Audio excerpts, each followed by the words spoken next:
반갑습니다. 오늘부터는 구약 선지서를 함께 설교해 갈까 합니다.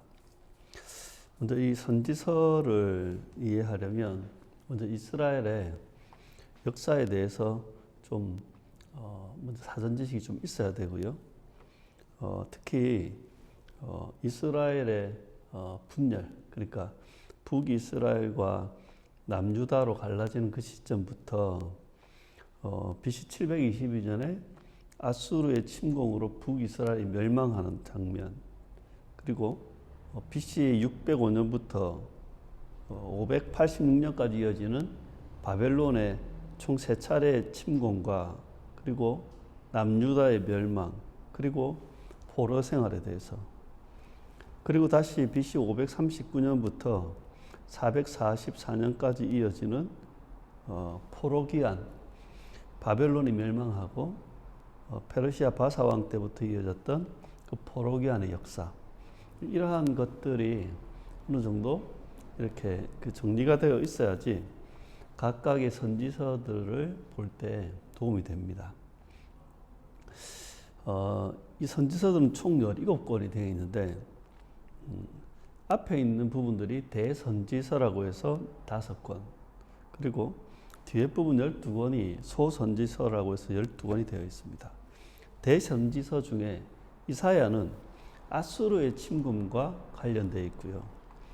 그리고 예레미야와 예레미야에가는 바벨론 침공과 남유다의 멸망과 관련되어 있습니다. 그리고 에스겔은 바벨론 침공과 함께 2차 포로 잡혀간 이 에스겔의 이야기, 그리고 남유다의 멸망까지 이어지고요. 다니엘 또한 바벨론의 바벨론 침공과 포로 생활에 대한 이야기 속에서 이어지는 예언입니다. 그래서 이스라엘의 멸망뿐 아니라 바벨론의 멸망까지 이어지는, 그래서 포로 귀환까지 연결되는 말씀들입니다. 소선지서는 12권이 있는데 호세아, 아모스, 요나는 북이스라엘에 대한 예언이고요. 그리고 요엘, 오바댜, 미가, 나훔, 하박굽, 스바냐는 남유다에 대한 예언입니다. 이 둘은 다 왕조 시대 때죠. 그리고 마지막에 있는 학개, 스가랴, 말라기는 포로 귀환 이후의 예언들입니다. 이 선지서들이 가지고 있는 강조점, 주제는 크게 이렇게 정리될 수 있습니다. 하나님은 언약에 신실하시다. 하나님은 온 세상을 통치하신다.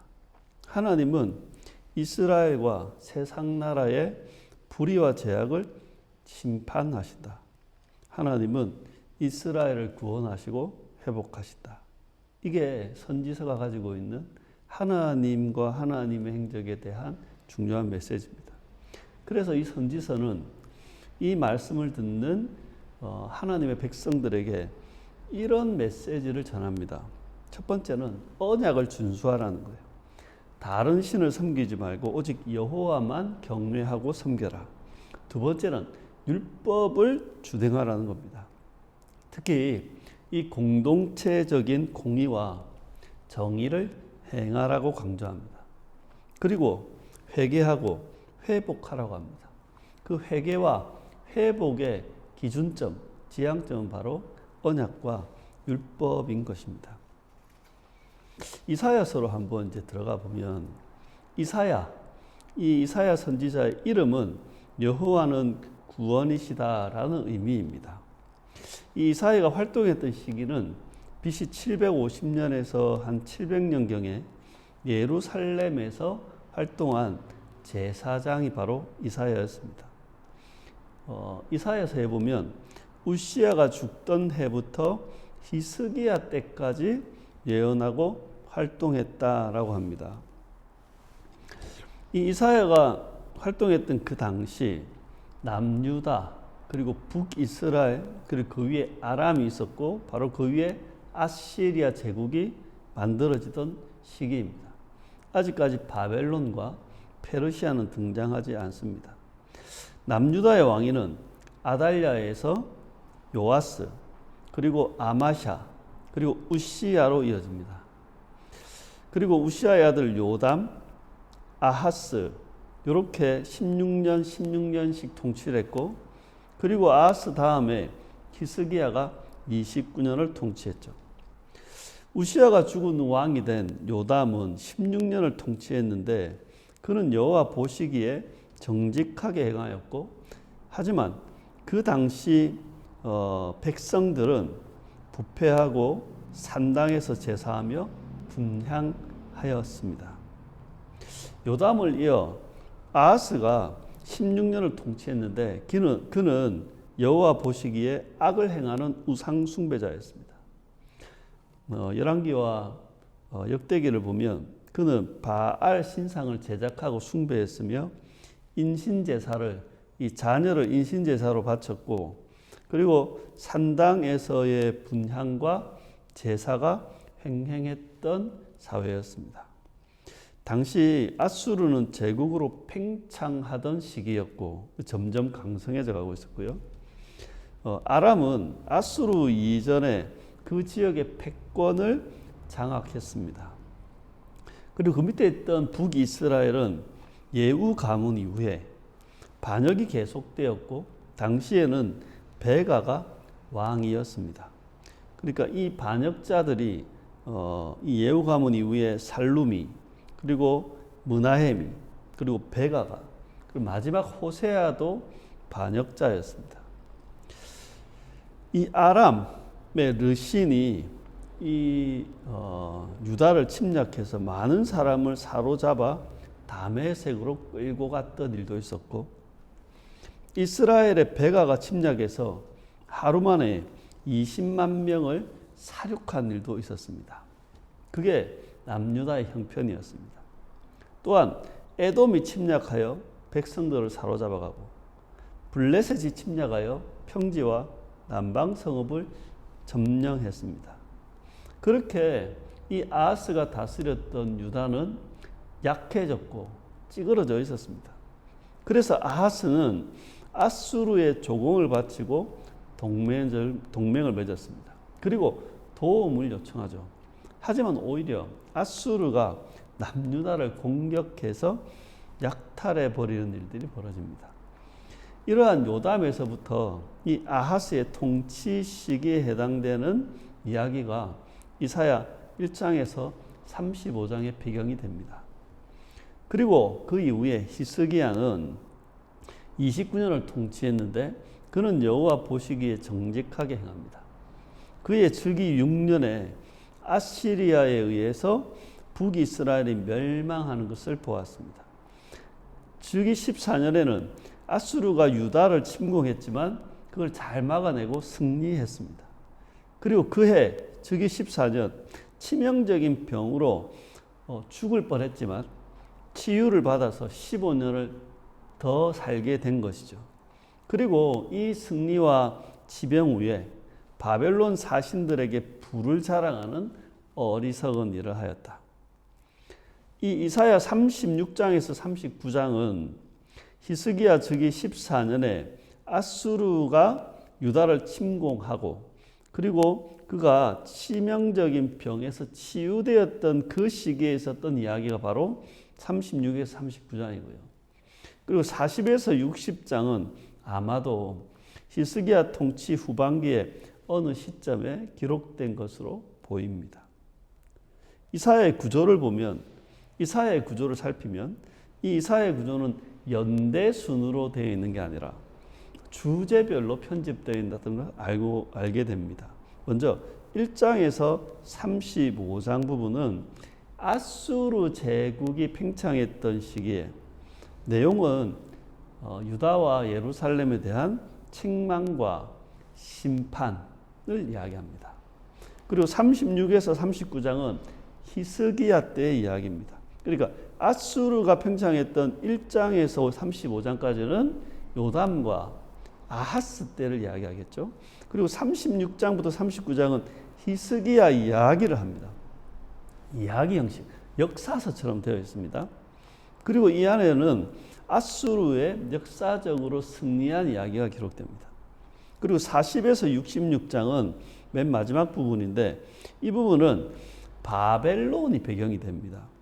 그 당시 바벨론은 제국이 되지 않았지만 이후에 이 바벨론으로부터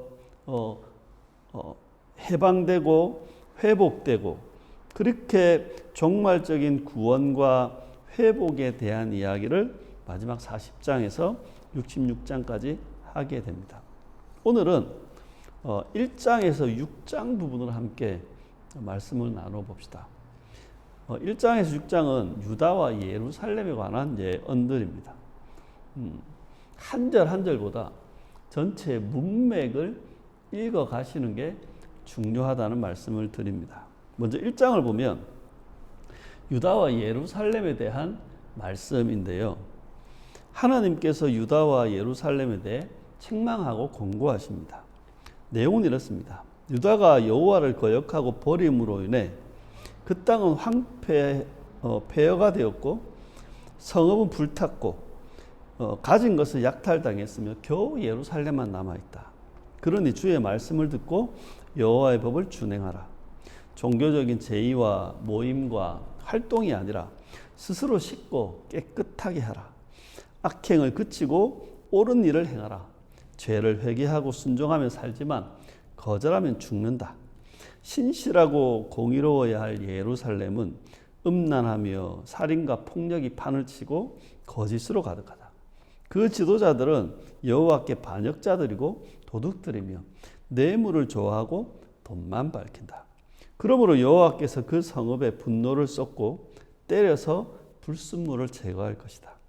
회개한 백성은 구속함을 받지만 거역하는 죄인들은 함께 멸망당할 것이다. 그 내용이 바로 1장입니다.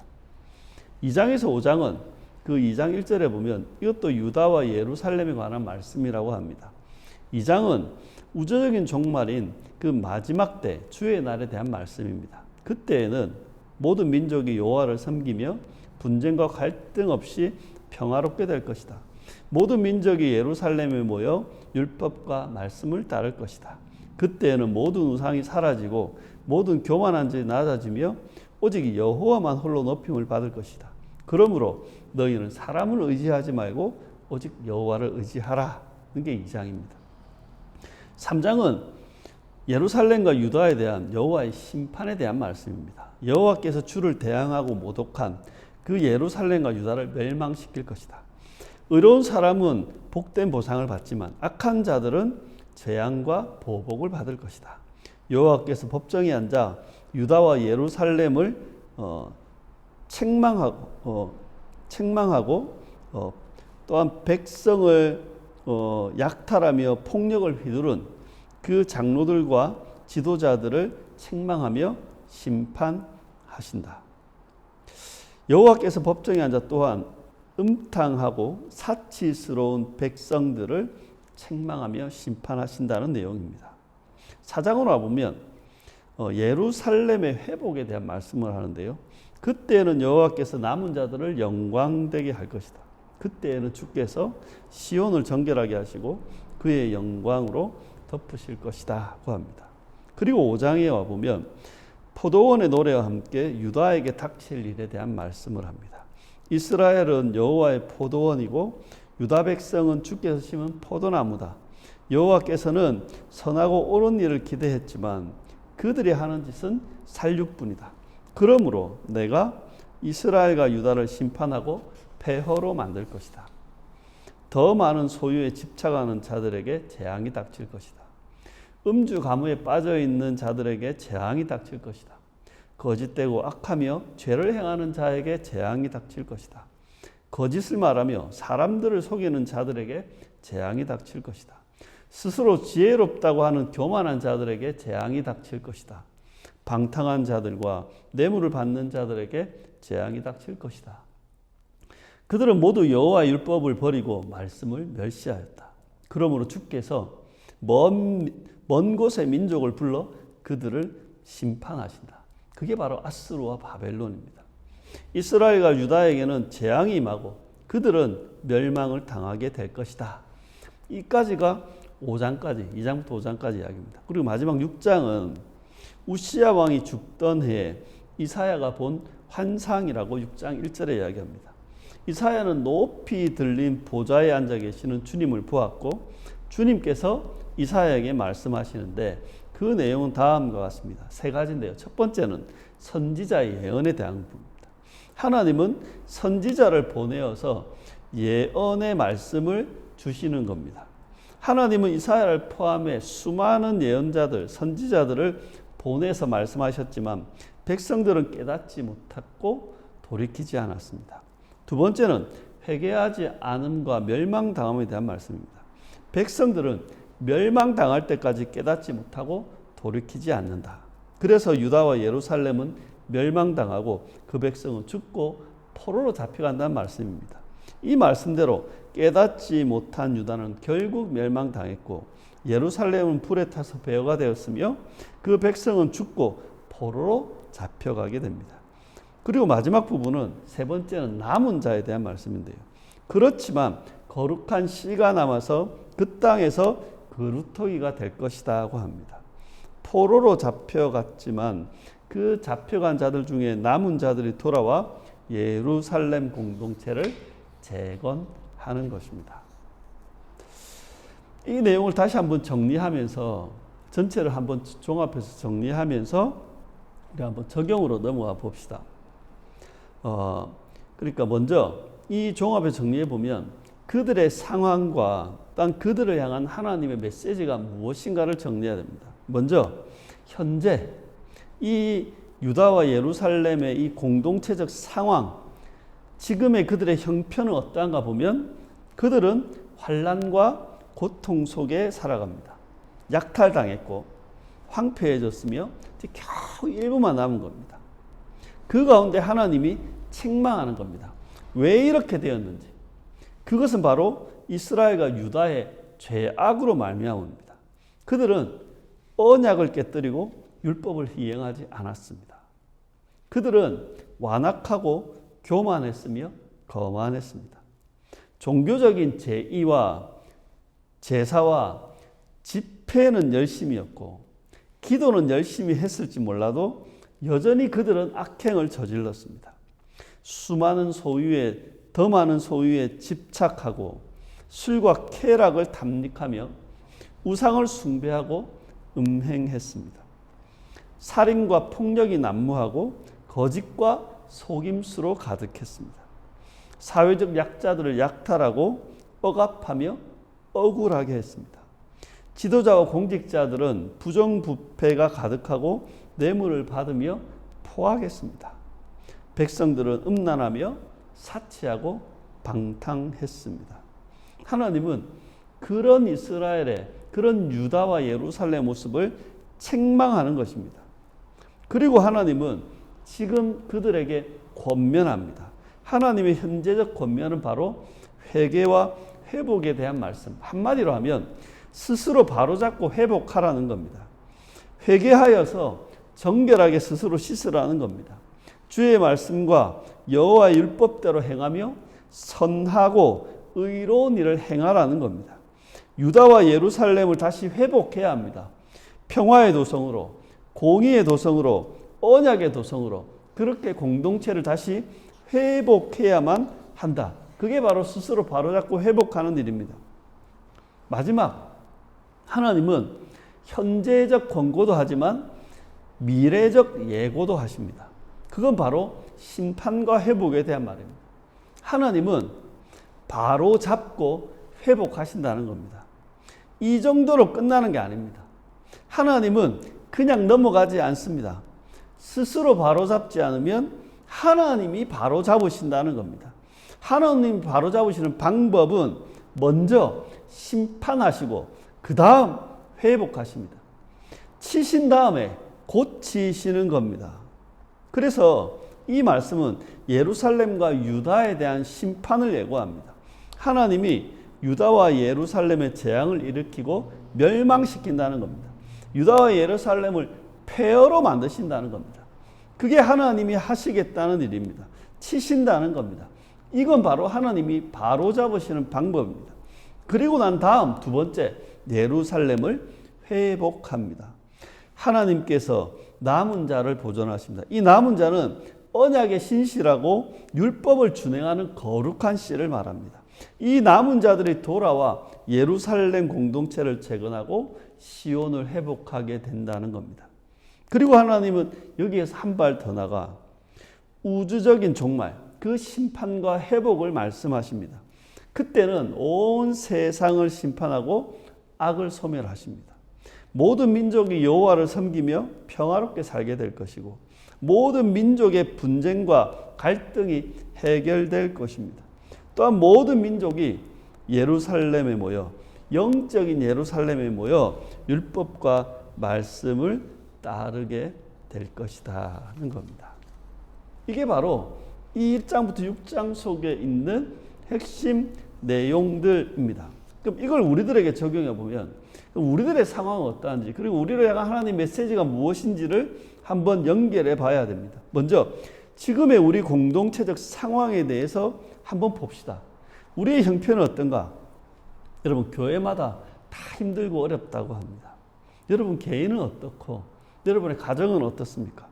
우리 사회를 보고 이 세상은 어떻습니까? 이게 제대로 된 게 맞습니까?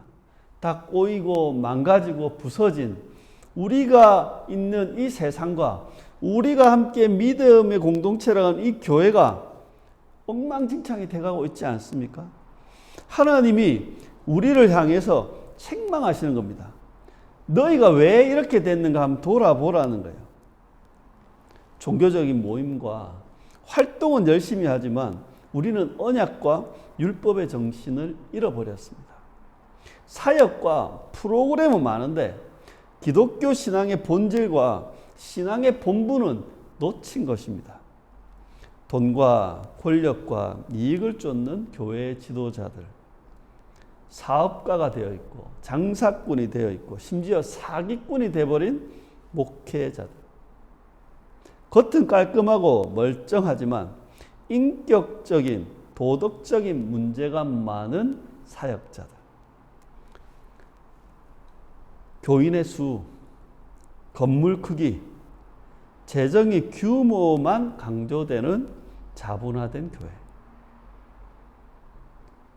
성장과 성공과 성과만을 사명처럼 외치는 세속화된 교회, 샤머니즘과 푸닥거리 같은 예배, 기도, 은사 사역이 횡행하는 무속화된 교회, 보수를 넘어 극우화되어 버린 이념화된 교회, 성속이 분리된, 그래서 교회에서만 거룩한 사람들, 교회에서는 멀쩡하고 거룩하고 아름다운데 정작 가정과 일터와 일상은 믿음이 들어가지 못하는 현실.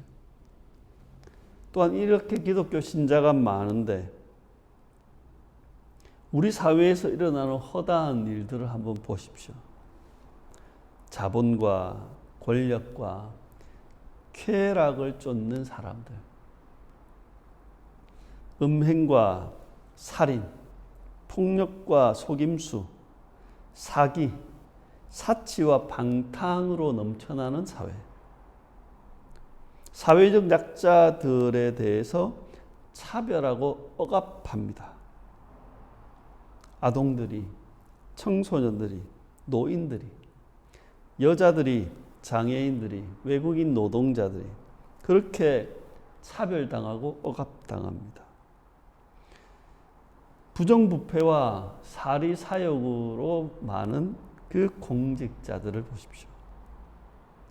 경제적 이익에만 집착하고 개인적 쾌락을 탐닉하는 사회, 이기적이고 완악하며 교만한 사람들로 넘쳐나는 우리 사회, 이게 우리를 향한 하나님의 책망이고 또한 우리들이 왜 이렇게 되었는가를 돌아보게 하는 현상들입니다. 이런 우리들을 향해 하나님이 그 옛날 예루살렘과 유다에게 했던 그 권고를 우리들에게 다시 권면하시는 겁니다. 회개하고 회복하라고, 스스로 바로잡고 회복하라고 하십니다. 하나님의 말씀으로 돌아오라고. 성경적인 기독교 신앙을 회복하라고 하십니다. 하나님이 말씀하신 대로 선을 행하고 의로운 일을 하라고 말씀하십니다. 언약 공동체인 교회를 회복하고 이 공동체성을 회복하고 언약의 관계를 회복하라고 말씀하십니다.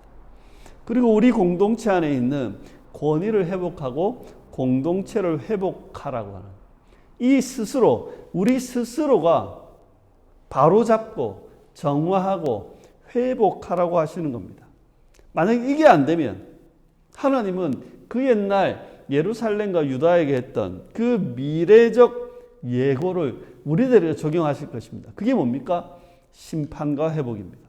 하나님은 그냥 넘어가지 않으실 것입니다. 하나님은 우리가 스스로 바로잡지 않으면 하나님이 바로잡아 회복하실 것입니다. 하나님이 바로잡기 위해서는요, 반드시 심판부터 하십니다. 그리고 그렇게 심판하신 후에 회복하는 것입니다. 그래서 이 메시지들, 이 이사야서 1장에 6장에 갖고 있는 메시지의 핵심은 바로 이겁니다. 스스로 바로잡고 회복해라. 스스로 바로잡지 않으면 하나님이 바로잡으실 것입니다.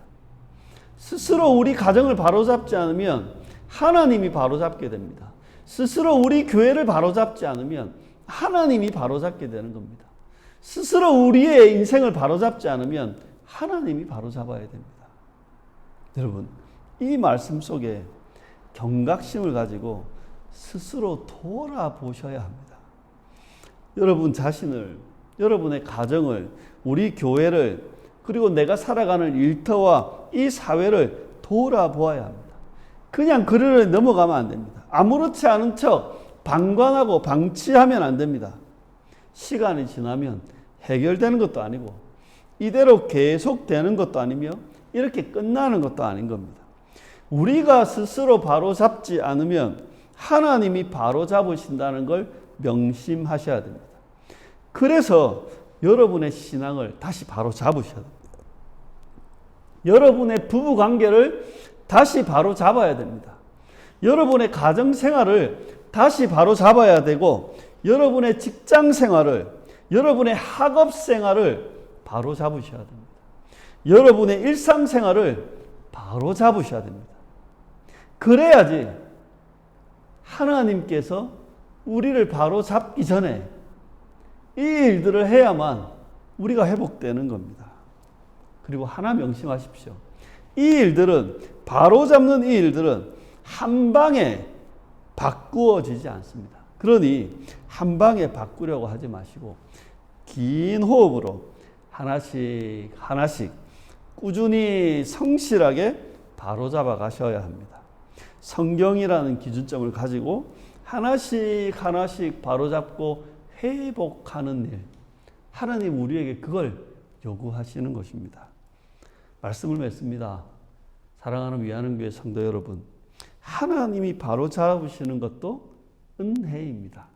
하지만 여러분 스스로 바로잡는 것은 더 큰 은혜라는 것을 명심하시기 바랍니다. 그래서 여러분의 신앙과 삶을 바로잡아가는 그 복된 삶을 누리시길, 그렇게 이 말씀의 이 메시지를 깨닫고 순종하며 살아가시길 진심으로 축원드립니다.